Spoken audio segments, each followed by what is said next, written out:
David Rojas, el fantasmólogo, presenta Historias de fantasmas.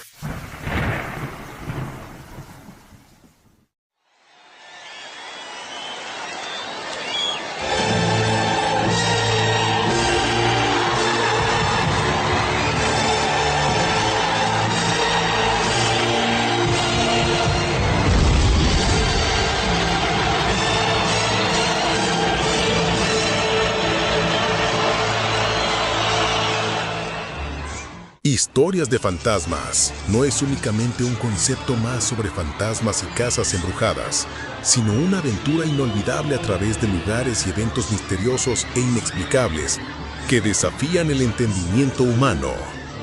Presentados magistralmente por uno de los investigadores paranormales y sobrenaturales más prestigiados de México y Latinoamérica, David Rojas el fantasmólogo, pianista, conferencista, piloto aviador, productor, director y, por supuesto, fantasmólogo.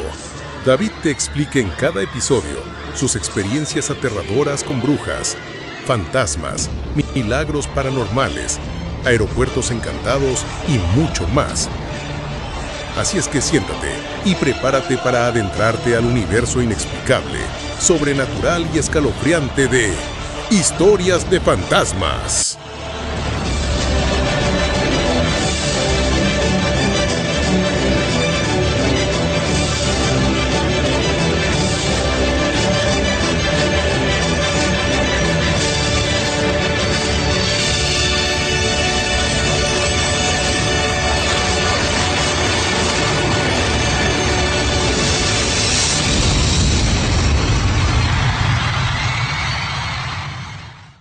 En este programa, que es la temporada 2, el programa número 8, y vamos a hablar sobre una mujer fantasma que se apareció en un callejón.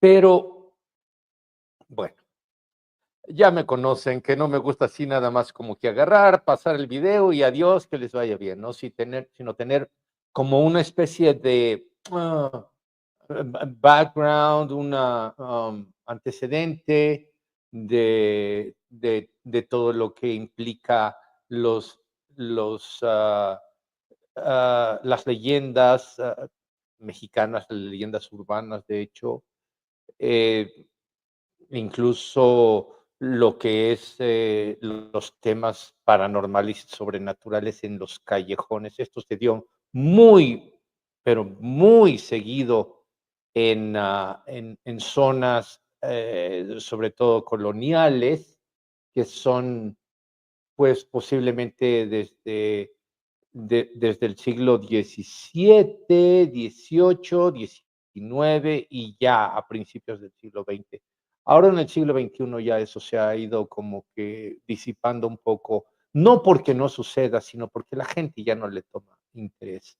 Y todo esto es porque hay muchas personas que, según ellos, toman videos sobre fenómenos, sobre qué sé yo, y ahora con la inteligencia artificial y con todo eso, mm, bueno, hay tantas trampas, pero no quisiera alejarme de los inicios, de las raíces, de todo lo que sucede en las calles de México, en las antiguas calles de México.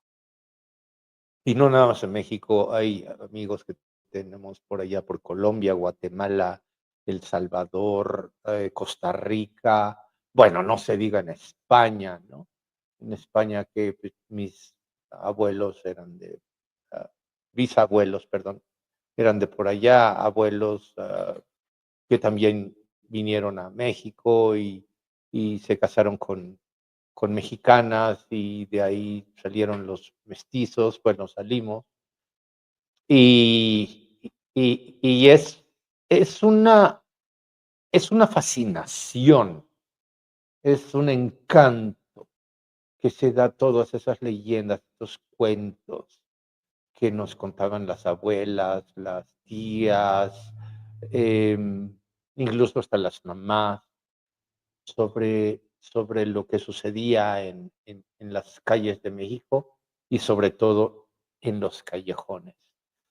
No sé si es más impactante lo que sucede en estos sitios o lo que sucede, pues, por ejemplo, en los conventos, en los monasterios, en los teatros antiguos, en los cementerios, qué sé yo. Por ejemplo, el próximo programa vamos a hablar sobre uno de los teatros más embrujados, encantados, como tú le quieras llamar, de todo México, que es el Teatro Frufru, y va a venir mi querido amigo y compadre Alex López Matus, que él fue director musical en varias obras de teatro, varios musicales en el Frufru, y nos va a contar sus historias. Eso va a pasar el próximo miércoles. Pero regresemos a lo que está sucediendo aquí sobre el tema de los callejones. Antes de mostrarles el video de la famosa mujer que se aparece en Capistrano, aquí en la Ciudad de México, una mujer de nombre Isabel, vamos a regresarnos más atrás, por allá del siglo XVIII, sí, varía el siglo XVII, el tema de el callejón más famoso posiblemente de la historia, que es el Callejón del Beso. El Callejón del Beso se dio en la época de la colonia, cuando vino una gran, eh, digamos, em, oleada de españoles que vinieron a colonizar lo que era en ese entonces la Nueva España. México entonces no existía, o sea, no era México, era la Nueva España. Y pues evidentemente había una gran diferencia en clases sociales. Esto ha sido un cáncer que ha golpeado no nada más a México, sino prácticamente a todo el mundo. Y más aún en, en esos siglos XVII, XVIII, XIX. No nos vayamos más lejos, en Francia, las clases sociales, los grandes monarcas que vivían con unos lujos enormes y la gente muriéndose de hambre. Y pues bueno, cuando llegaron a estos españoles a colonizar México, evidentemente muchos se enamoraban de las mujeres indígenas. Ahí tenemos el caso de la Malinche en Estados Unidos, el caso de la bella Pocahontas, ¿sí? Bueno, nos podríamos extender muchísimo. Pero en ese entonces llega una familia que es al revés. La mujer, una chica de 19 años llamada Carmen, muy bella, su papá, el típico español, ah, voluntarioso, fundamentalista, cerrado, celoso. Para él, Carmen, su hija predilecta, tenía que casarse con alguien, pues, de mucha lana.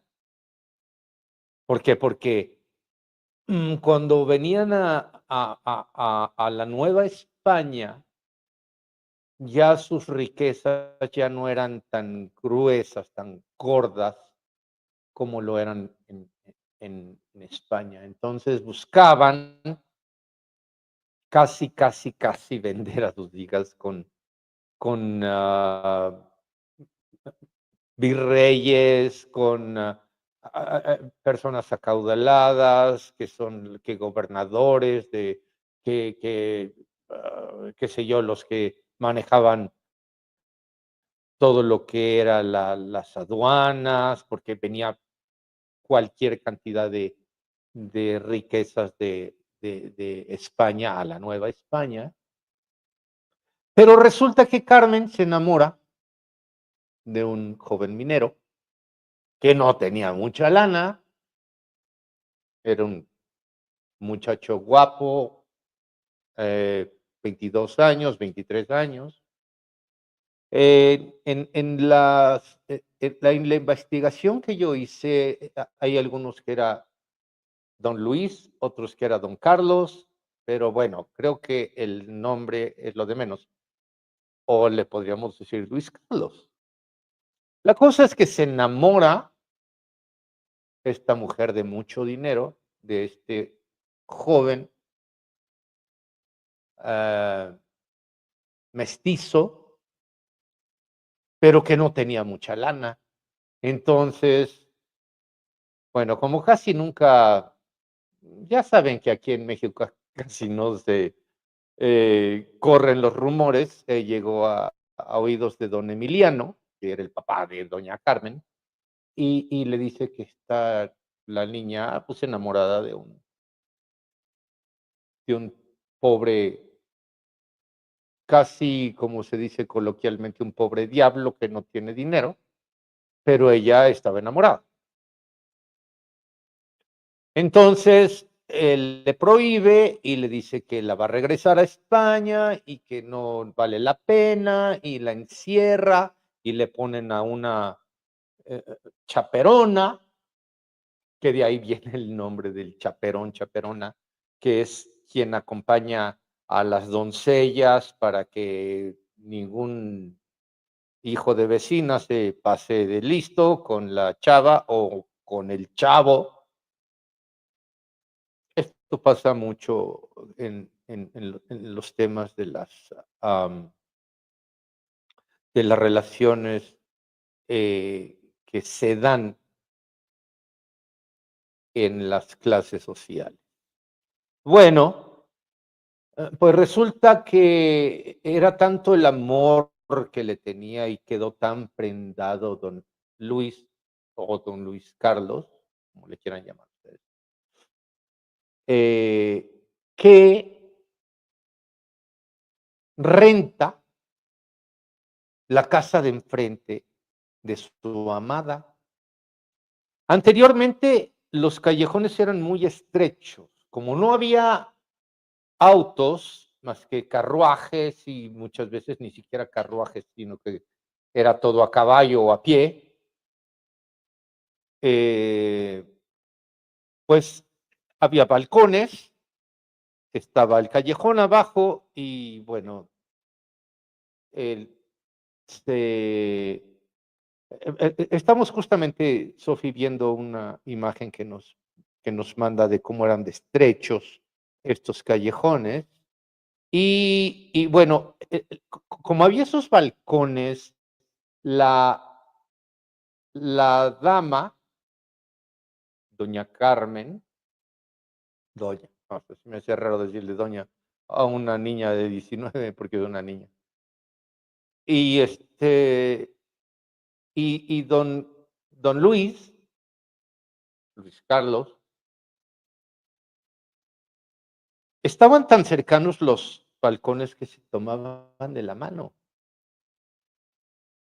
Y para ellos era así como que, ya saben, el no te voy a dejar nunca y vivo para ti y contigo hasta la muerte y qué sé yo.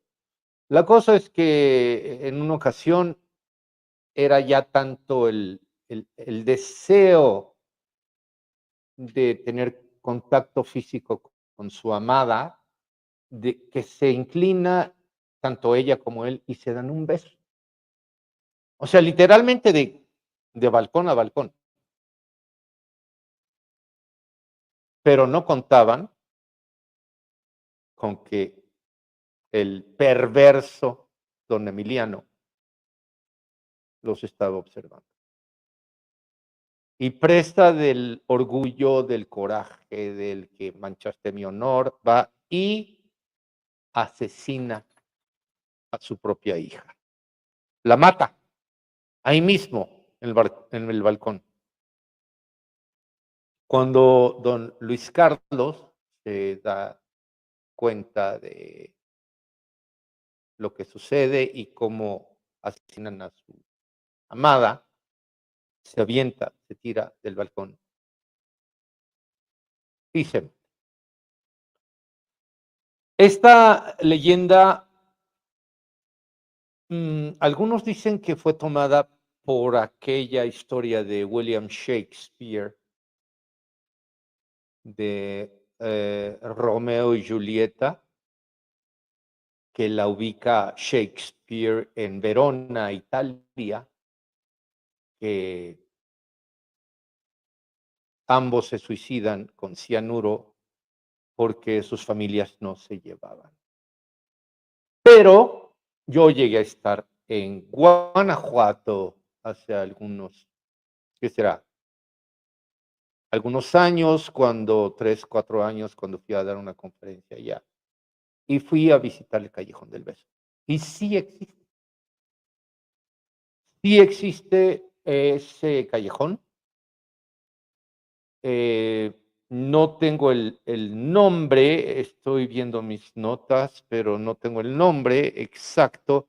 Aquí está justamente Sophie mandándonos una imagen en donde vemos a una mujer que está besando a su amado, pero evidentemente no son los protagonistas originales, sino que es una como recreación, que es algo que se volvió mundial y tan mundial que hay muchos callejones del beso en toda la República. Yo soy de San Luis Potosí, así como la canción. Am, Hay un callejón del beso en San Luis Potosí. Hay otro callejón del beso en San Miguel Allende. Hay otro callejón del beso, si mal no recuerdo, por allá por Tijuana. Hay otro callejón del beso. Ah, pues casi se podría decir en toda Latinoamérica. Se volvió una leyenda tan famosa como La Llorona. Entonces, ah, es muy, muy, muy importante que lo sepan porque yo ya estuve y ¿fue real o no fue real? No les podría decir. Solo quienes estén viendo y que hayan nacido por allá por el siglo XVIII, posiblemente nos puedan platicar, pero creo que ya es demasiado, demasiado tarde para que nos platiquen la historia. Bueno, esta es famosísima, el Callejón del Beso.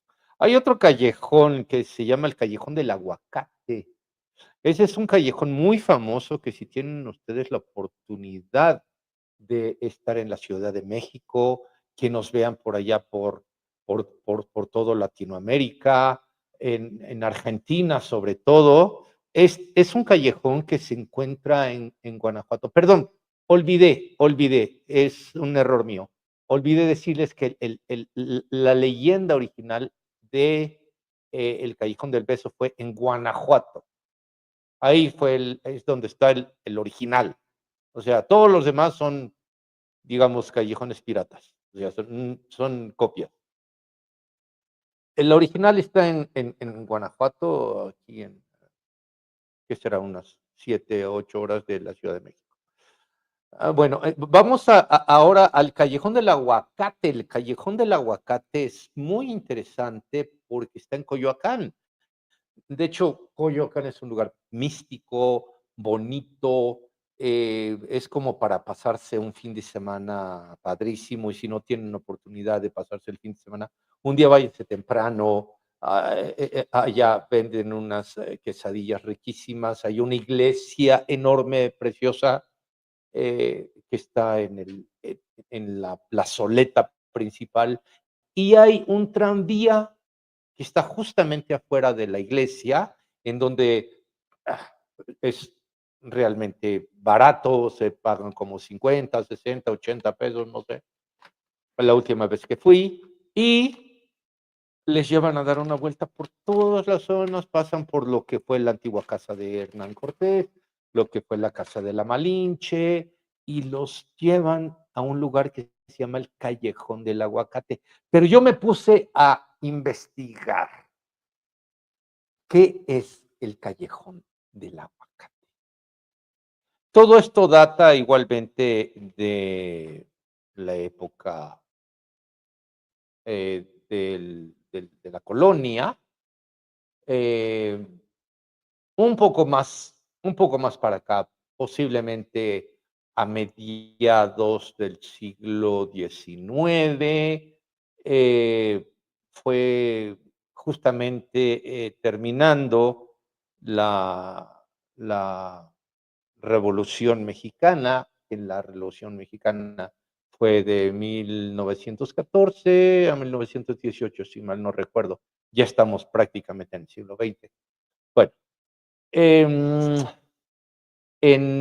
en este lugar, el Callejón del Aguacate, que no tengo el dato de cómo se llamaba antes, eh, había un militar condecorado de la Revolución Mexicana, tenía su traje de militar, tenía sus medallas, pero desafortunadamente, como pasa en ay, muchos casos donde hay personajes que están en la guerra, regresan con problemas mentales muy severos, problemas, psicosomáticos, problemas de ansiedad, problemas de posguerra en donde se despiertan a medianoche gritando, qué sé yo. Entonces, este militar salía en las noches a dar una vuelta por este callejón que está en Coyoacán. Cuenta la leyenda que había un niño que lo veía que pasaba, pero se vestía con su traje militar, con su bayoneta, con su rifle, qué sé yo. Entonces el niño sale corriendo una noche y quiere jugar con él y le dice que le regale una de sus medallas. El niño, totalmente inocente, eh, el militar, en un arranque de locura, le da un golpe con el rifle al pequeño y lo mata.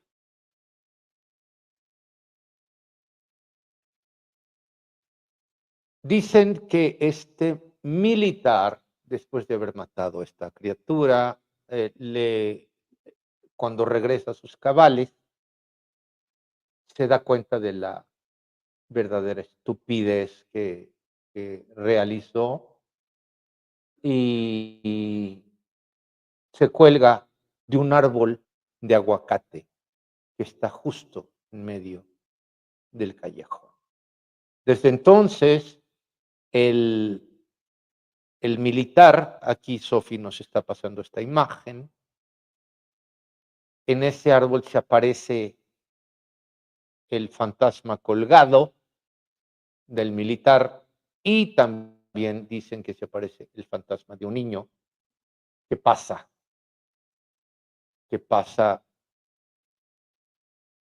corriendo por el callejón del aguacate. Hay un callejón que me llama mucho la atención y que es originario de Oaxaca. Es uno de mis relatos de callejones favoritos porque se trata de por allá, por la época,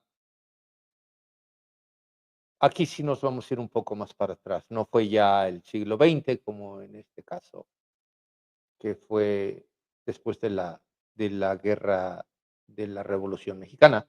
Esto es mucho más atrás, cuando todavía no había luz eléctrica. Estamos hablando del siglo XVII, siglo XVIII, por ahí. Y los que cuidaban las calles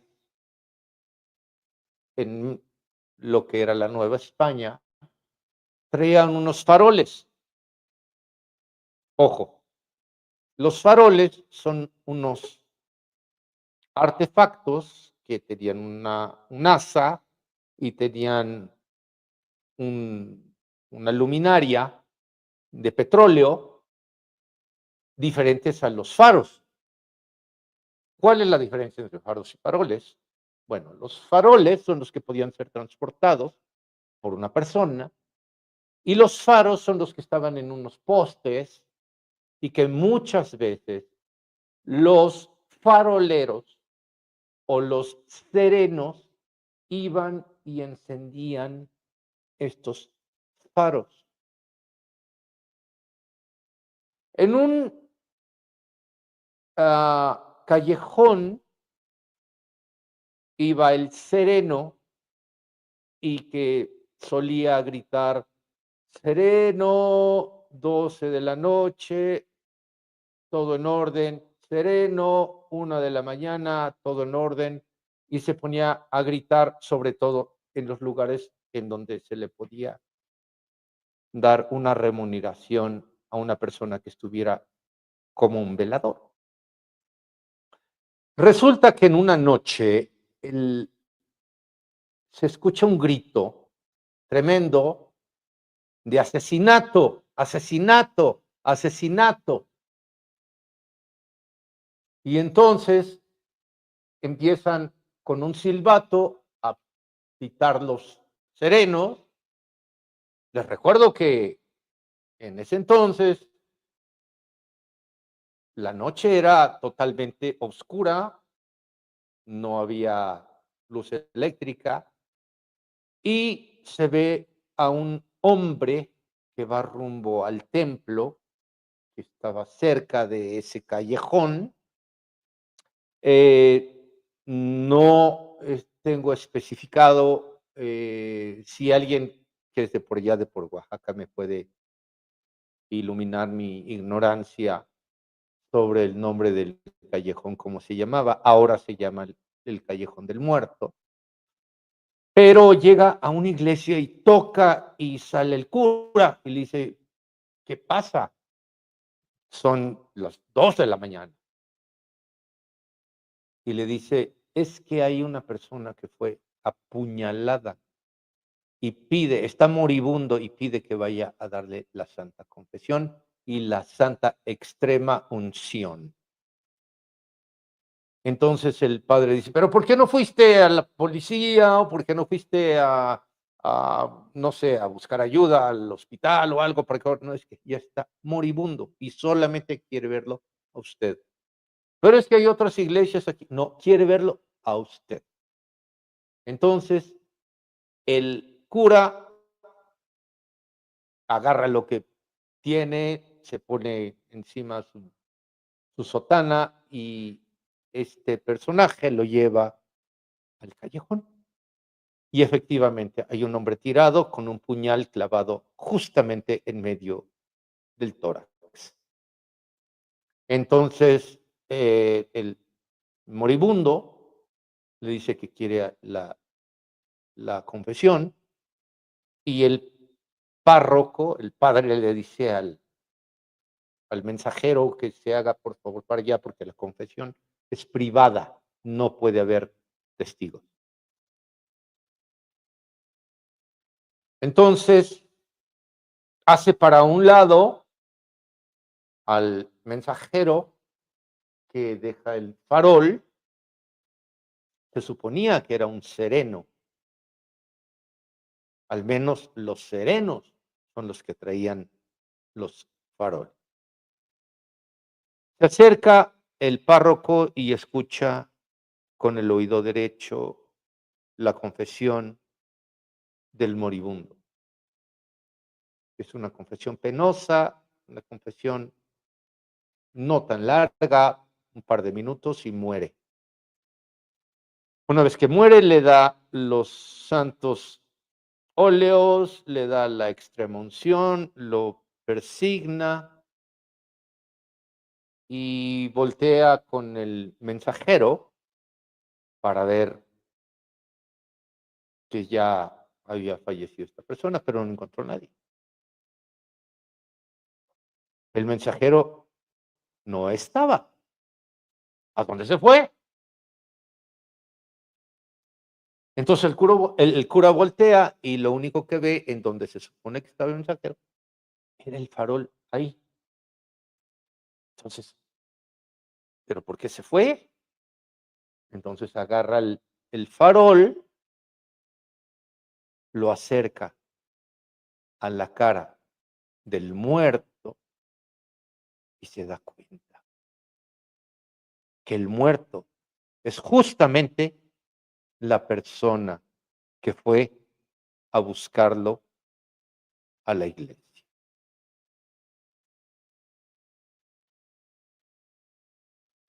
Es verdaderamente impactante porque esta es una leyenda que se volvió totalmente viral por todo Oaxaca, luego por todo México, aunque hay muchas personas que no la conocen.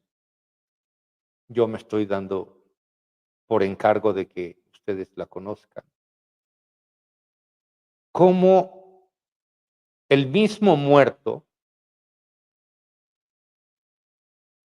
se levanta y va por el cura, regresa, se confiesa, ya muerto,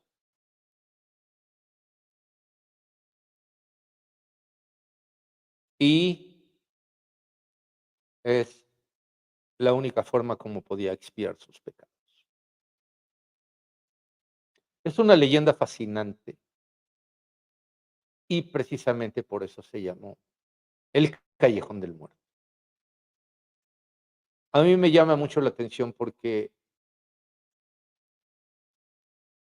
según la experiencia que tengo, sí es posible que esto suceda, de que alguien ya fallecido pueda tener una interacción con alguien para que vaya a ayudarlo, le dé la extrema unción y pueda trascender a otro plano espiritual.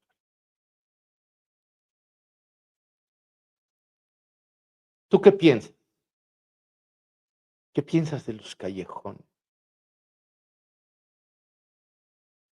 En tu ciudad me imagino que debe de haber callejones. Hay algunos que ya están iluminados, hay algunos que incluso ya tienen hasta bares y cafés y tratan de hacer como algo tipo parisiense, como en Francia, que ponen las mesas afuera del recinto para que la gente tome café. Pero ¿tú qué opinas de todas estas leyendas? ¿Son ciertas o son solo dichos o sucesos o sucedidos que la gente continuar a ver qué les parece si vemos la mujer fantasma del callejón aquí en el Estado de México? Déjenme contarles un poquito al respecto de esta mujer fantasma. A mí cuando me notificaron que había un fantasma que se aparecía recurrentemente en una zona del Estado de México que se llama Capistrano, que está muy cerca de de, ¿cómo se llama esa zona, Sofía? Está muy cerquita de la escuela, ¿no? ¿Dónde vas tú? Es Capistrano y es Calacuaya, perdón. Calacuaya, Capistrano, casi todo es lo mismo. Es una zona muy cerrada, hay un callejón, hay una calle muy sinuosa en donde hay incluso unos árboles en medio de la calle, que si no lo conoces, bueno, es complicado, pero bueno, hay una iglesia hermosa ahí en Capistrano, y justamente en esa iglesia, a mediados del siglo XX, había una señora ya muy grande, ya una viejita, que se llamaba Doña Isabel. Ah, llegaba todos los días, iba a misa de 6 de la mañana e iba a misa a las 6 de la tarde, todos los días. Fue una mujer que nunca se casó, nunca tuvo, evidentemente nunca tuvo hijos, porque en siglo XX, por Dios, a principios, por ahí mediados, no, principios del siglo XX, tener un hijo sin estar casado era como para que llegara Satanás y te llevara al infierno. Eso ya no existe ahora. Pero en ese entonces sí. Entonces esta mujer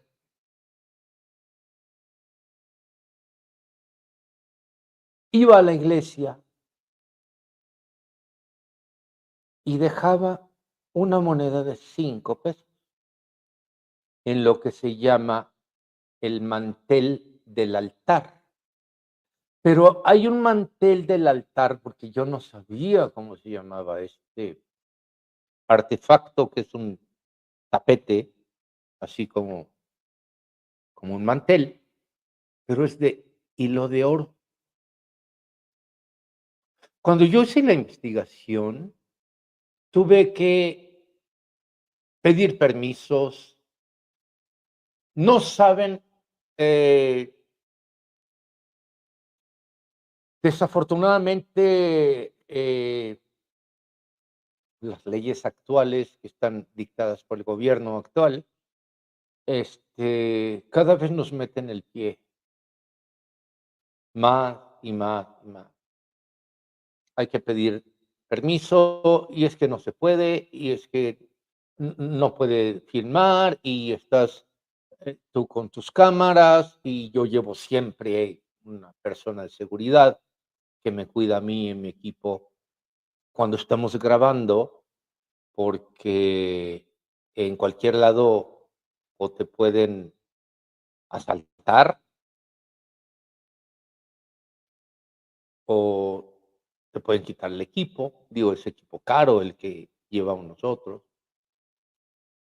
Y cuando yo hice la investigación aquí en Capistrano, es porque ya tenía los antecedentes de que esta mujer iba todos los días 6 de la mañana, todos los días 6 de la tarde, y luego se iba caminando a su vivienda y dejaba su monedita de 5 pesos. A principios de 1900, 5 pesos, bueno, pues eran 5 pesos y con eso podías vivir, no sé, 15 días, posiblemente, porque el peso estaba incluso superior al dólar. Tengo aquí en mi poder el mantel de la iglesia Este es el mantel en donde ella depositaba 5 pesos. Aquí están los 5. No sé si se alcanza a ver, Sofi. Es Ujú. una moneda, ¿ok? No hay problema, yo me acerco, hija. Es una moneda que está datada de 1953. Esta moneda me la proporcionó el párroco de la iglesia que fue de las últimas monedas, así como el mantel que se tenía en la iglesia y siempre la ponía la mujer. De repente, la mujer, por cierto, tanto el mantel como la moneda, como infinidad de objetos de carácter paranormal, los van a ver ahora que inaugure, que cada vez desafortunadamente me meten el pie más y más y más y más. Y no he podido lograr mi gran sueño, que es tener el Museo de lo Paranormal, por cuestiones políticas, desafortunadamente. Pero lo van a poder ver en vivo y en directo. De repente, doña Isabel dejó de ir a la iglesia. Ya no fue. Entonces, ¿qué pasa? Y pasó el tiempo, y pasó el tiempo. Posiblemente pasó un mes. Y fueron a buscarla a su casa y doña Isabel estaba muerta.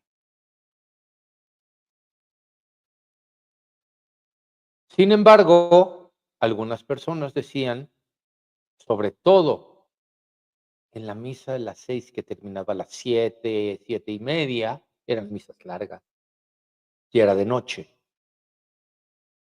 y se veía la figura de doña Isabel, cómo transitaba de la iglesia hacia su casa.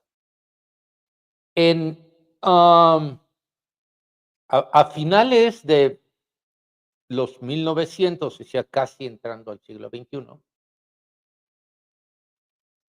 en una barda, que fue justamente cuando yo estuve por allá, en la barda en donde ella pasaba,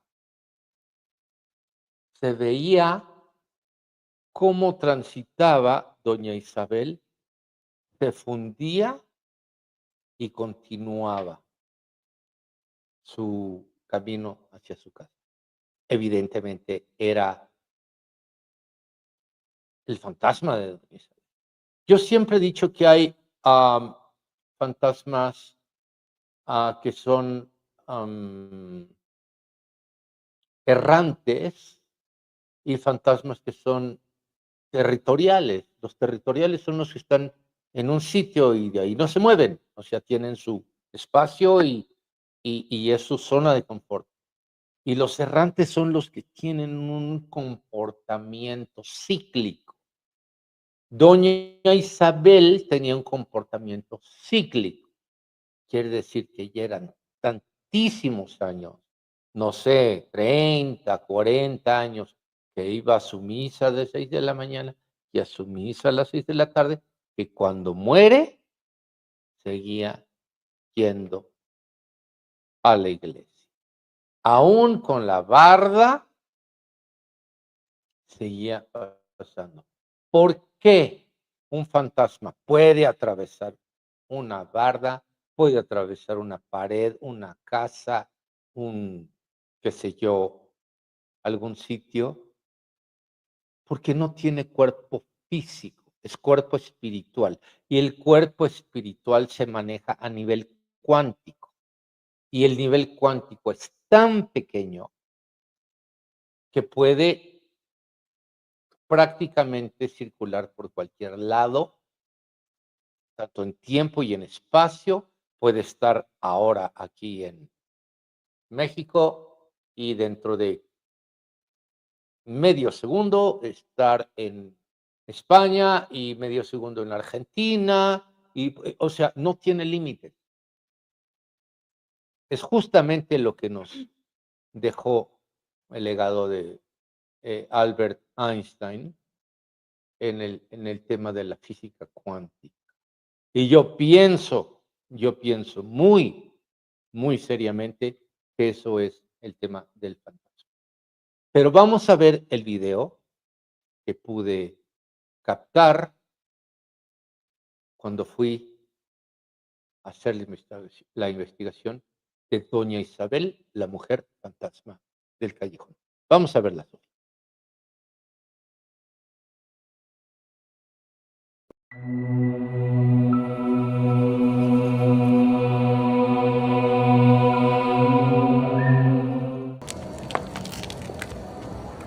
Este es el lugar donde sí se aparece.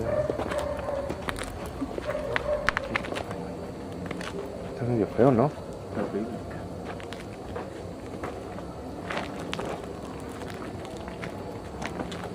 Oye, ahí va como atravesando algo.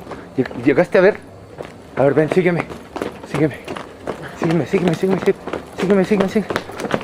por aquí. Espérate, no sé. ¿Estás ahí, Andros? ¿Qué onda, ¿Viste? A ver. Como que estaba por acá, ¿no? No, olvídalo. Pero segurito se vio como que atravesó algo. ¿Cómo crees? Sí, te lo juro. ¿Sí lo viste tú? No.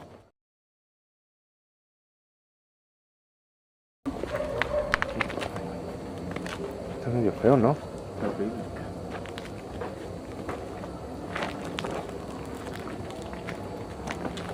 Oye, ahí va como atravesando algo. ¿Llegaste a ver? A ver, ven, sígueme. Sígueme. Se metió por aquí. Espérate, no sé. ¿Estás ahí, Andros? ¿Qué onda, ¿Viste?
¿Qué les pareció?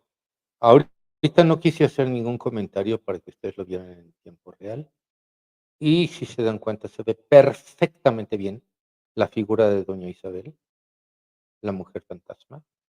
Incluso su vestimenta. Vean, por favor, ahorita que chequemos la repetición, cómo va circulando de derecha a izquierda de su pantalla y trae un vestido de la usanza del siglo XIX, incluso trae hasta un chongo. ¿Qué les podría decir? No, voy a ser así un poquito explícito en cuanto a lo que ustedes puedan entender. No sé si recuerdan de aquella, del cartoon de Tweety Bird, ¿cómo se llama? Piolín, y que tenía una abuelita que la llevaba, así que llevaba su vestido y su chongo. Véanlo, por favor, es más o menos en esa época donde está situado este tema am, de la mujer fantasma del callejón. Es impresionante porque, si se dan cuenta, se ve como cuando nosotros corremos y se ve cómo se funde, cómo camina transversal. O sea, no es que vaya en dirección al flujo de la gente del callejón, sino que va transversal. Como que esa barda le impedía ir a su casa, pero a ella no le importó porque ella estaba muerta y la pasaba.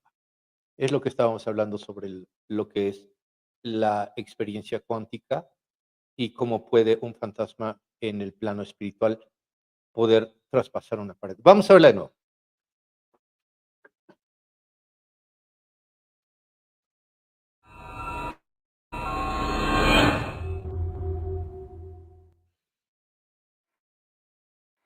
Ok, aquí es justamente la iglesia en donde ella venía constantemente.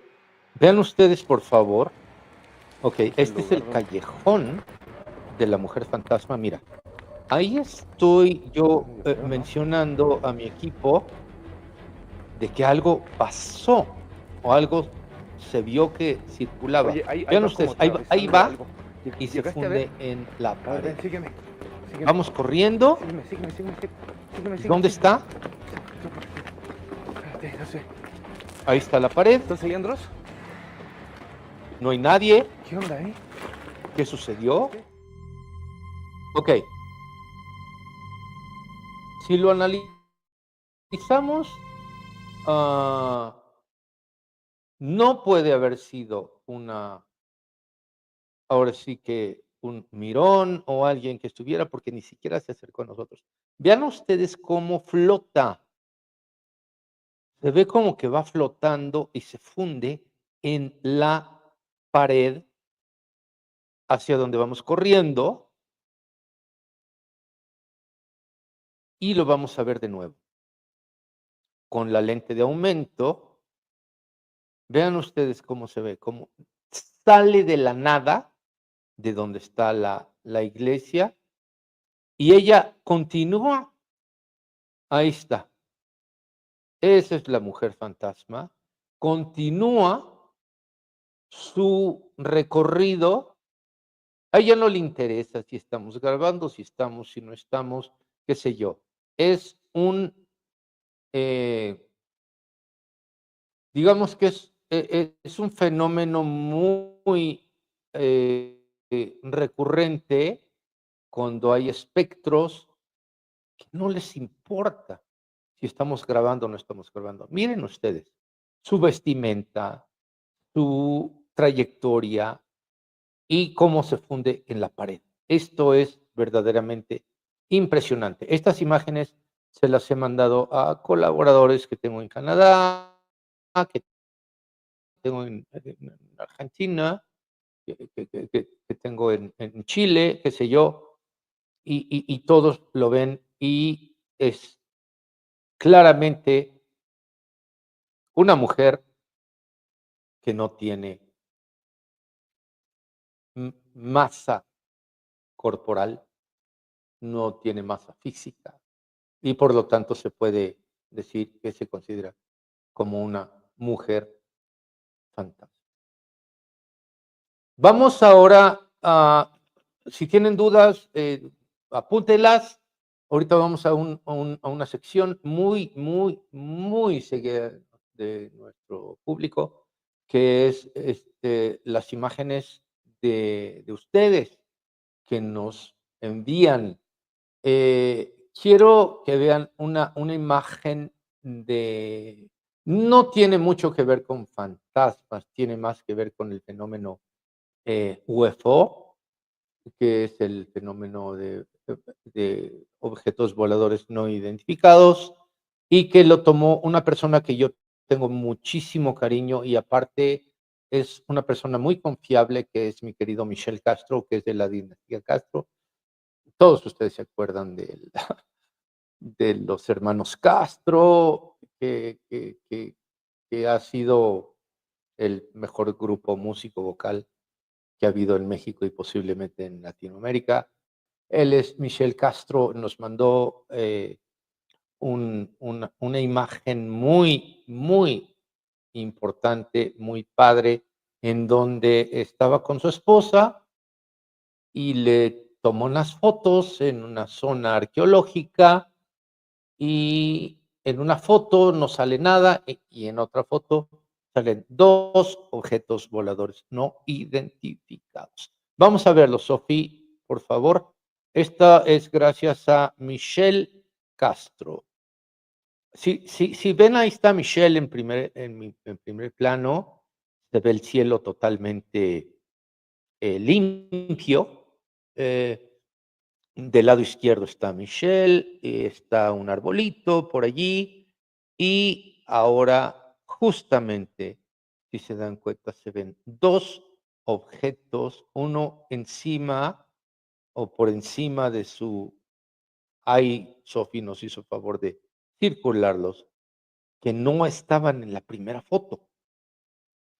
Cada foto se tomó en un lapso no mayor de, qué sé yo, un par de segundos. Ahí los ven ustedes y es una evidencia de que hay un fenómeno, hay un acercamiento, gracias Sofía, de que hay una inteligencia que desconocemos, pero que existe. Gracias, Michelle, están fenomenales tus fotos y te agradezco mucho el que nos hayas enviado y sobre todo que hayas tenido confianza en mí para que lo transmitamos aquí en Historias de Fantasmas.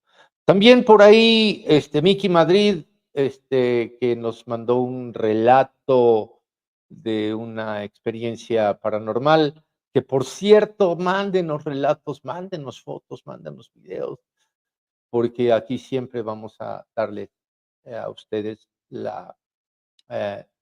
el foro que ustedes necesitan para que todo el público sepa que ustedes han tenido realmente contacto con los eventos paranormales y sobrenaturales. Vamos a escuchar el relato de Miki Madrid. Buenas noches. Te comento mi anécdota. Fue en el 2016. Yo entré por infección renal.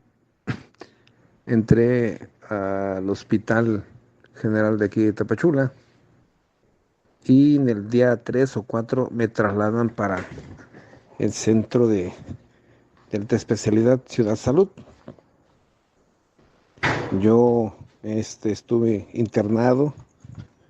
Salí hasta el día 22 de diciembre del mismo año 2016. ¿Qué día te puedo decir? 15 de diciembre. Mi despertar era a las 2, 3 de la mañana. Y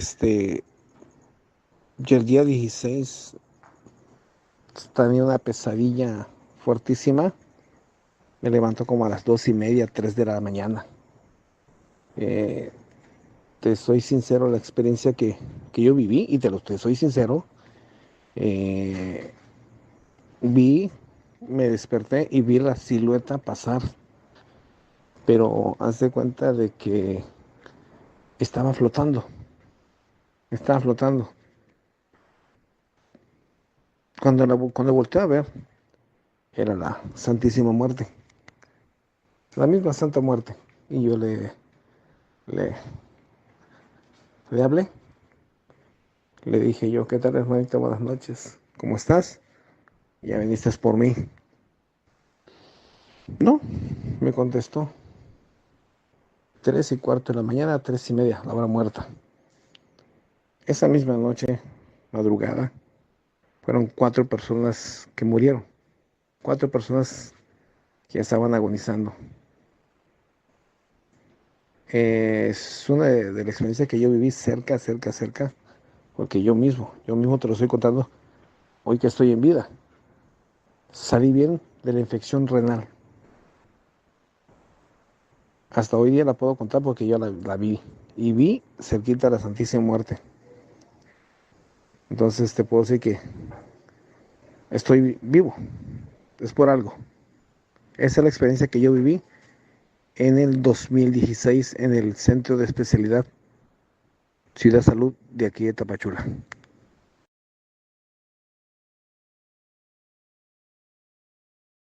Miki, muchísimas gracias por tu relato y mándenos más relatos. Acuérdense que todos queremos escuchar, sobre todo los miércoles en la noche, así ya estando en casita, a lo mejor en camita, con su celular o con su pantalla o con su tablet o como sea, con su laptop, qué sé yo. Es, es un momento mágico que se tiene que hacer ya como que una, una costumbre. Acuérdense que estamos en vivo para que nos hagan todas las preguntas, para que nos manden todos los saludos. Mi nombre es David Rojas y les agradezco mucho, fantasmitas, fantasmitos, de haber pasado estos momentos de terror con nosotros.